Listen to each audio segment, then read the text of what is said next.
आता रेल्वेने अल्पकालीन कोट्याच्या नियमांमध्ये मोठा बदल केला आहे। सामान्य प्रवाशांना मिळणार दिलासा। आता तुम्ही 24 तासच्या आत तिकिटांचा अर्ज करू शकता। जर त्यांनी मला मारहाण केली तर मी मराठी बोलेल का? महाराष्ट्राच्या राज्यपालाच्या विधानावर मनसे संतापली। राज ठाकरेंचे नेते देशपांडे यांनी प्रत्युत्तर दिले। ते म्हणाले की तुम्ही तामिळनाडूतून आला आहेत, जिथे कोणालाही हिंदीचा एक शब्दही आवडत नाही, त्यामुळे तुम्ही या मुद्द्यावर काही बोलणे योग्य नाही। मनी लॉन्ड्रिंगच्या चौकशीत ईडीने मुंबईतील रिलायन्स कंपनीचे अध्यक्ष अनिल अंबानींच्या जागेवर छापे टाकले। 2017 ते 2019 दरम्यान पैसे बँकेतून घेतलेल्या 3000 कोटी रुपयांच्या गैरव्यवहाराचा आरोप। गणेश भक्तांसाठी आनंदाची बातमी। गणेश उत्सवासाठी 250 विशेष गाड्यांची बुकिंग आजपासून सुरू। या गाड्या छत्रपती शिवाजी महाराज टर्मिनस ते लोकमान्य टिळक टर्मिनस, पुणे आणि कोकण अनेक स्थानकांवर थांबतील। राज ठाकरेंच्या कार्यकर्त्यांनी नांदेडमध्ये मराठी न बोलल्याबद्दल एका व्यक्तीला मारहाण केली आणि त्याला माफी मागायला भाग पाडले। राज ठाकरेंच्या मोकळ्या हातानंतर महाराष्ट्रात भाषेचा वाद वाढला। मुंबईकर सावधान। 24 ते 27 जुलै दरम्यान समुद्रात 14 फुटाच्या उंचीच्या लाटा उसळण्याची शक्यता। कोकणात रेड अलर्ट जारी। हवामान खात्याने सावधानगिरी बाळगण्याचा सल्ला दिला आहे। सर्वोच्च न्यायालयाने मुंबई उच्च न्यायालयाच्या निर्णयाला स्थगिती दिली। सर्व 12 आरोपींना नोटीस बजावली। लवकरच पुन्हा न्यायालयात हजर राहणार। कल्याणमधील मुलीवर हल्ल्याच्या प्रकरणात आणखी एक घटना समोर आली आहे। पीडिताने सांगितले की आरोपीने आधी मला लात मारली, त्यानंतर रागाच्या भरात मी तिच्या मेवणीवर हल्ला केला, त्यानंतर त्यांनी मला बेदम मारहाण केली।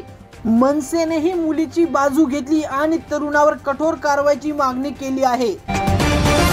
कांदिवलीमध्ये रस्त्याच्या मधोमध मध्यधुंद तरुण आणि तरुणीने गोंधळ घातला। महिंद्रा एसयूव्हीवर बेपर्वा स्टंट करताना दिसले। Video viral. वाहतूक पोलिसांनी कारवाई केली। डोंबिवलीतील पलावा पुलाच्या वाईट स्थितीवर मनसे नेते राजू पाटील यांनी एकनाथ शिंदेंवर निशाणा साधला। शिंदे यांनी उद्घाटन केलेला रस्ता 4 दिवसात खड्यांनी भरला। भिवंडीमधील एका वाहतूक पोलिसाला बेदम मारहाण झाल्याची धक्कादायक घटना समोर आली आहे। तपासणीसाठी थांबवलेले असताच चालक आणि पोलिसांमध्ये जोरदार हाणामारी झाली। कारवार अर्बन को-ऑपरेटिव्ह बँकेचा परवाना रद्द करण्यात आला आहे। या बँकेचे ग्राहक आता त्यांच्या खात्यातून पैसे काढू शकत नाहीत, परंतु काळजी करण्यासारखे काही नाही।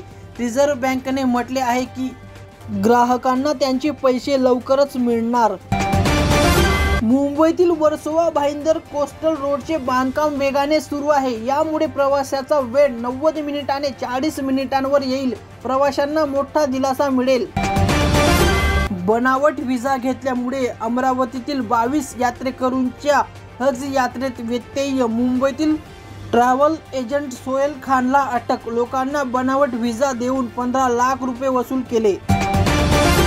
गोरेगाव येथील महानंद डेअरीमध्ये अमोनिया वायू गळतीमुळे गोंधळ। कर्मचाऱ्यांना बाहेर काढण्यात आले। अग्निशामक दलाने वेळेच परिस्थिती आटोक्यात आणली। कोणतीही जीवित हानीमारी नाही। महाराष्ट्रातील अकोल्यात एका महिलेने संभाजी ब्रिगेडच्या माजी नेत्याला चप्पलने मारहाण केली। व्हिडिओ व्हायरल झाल्यानंतर पक्षाने त्यांना पदावरून काढून टाकले। पत्नीच्या चारित्र्यावर संशय असल्याने गर्भवती पत्नीच्या पोटावर लात मारली। पतीच्या मारहाणीमुळे महिलेचा गर्भपात झाला। पुण्यातील ही भयानक घटना समोर आली आहे। जागतिक बँकेने मुंबई शहराला धोका असल्याचे अंदाज वर्तवले आहे। जागतिक बँकेने 2100 पर्यंत वाढत्या समुद्राच्या पातळीमुळे शहर बुडण्याच्या मार्गावर असल्याचे उघड केले आहे। मुंबईत सोन्या चांदीच्या किमतीत बदल। 22 कॅरेट सोन्याच्या 10 ग्रॅमची किंमत 92,550 रुपये झाली, तर चांदीची किंमत 1,18,000 रुपयेपर्यंत पोहोचली। बनावट रेल्वे नोकरी आणि बनावट मंत्रालयाच्या कागदपत्रांच्या नावाखाली भांडूपमधील एका व्यक्तीला 3 जणांनी 12 लाख रुपयांची फसवणूक केली। आरोपी विक्रांत राधाकृष्ण राणे आणि पत्नी अश्विनी राणे यांच्यावर फसवणुकीचा गुन्हा दाखल।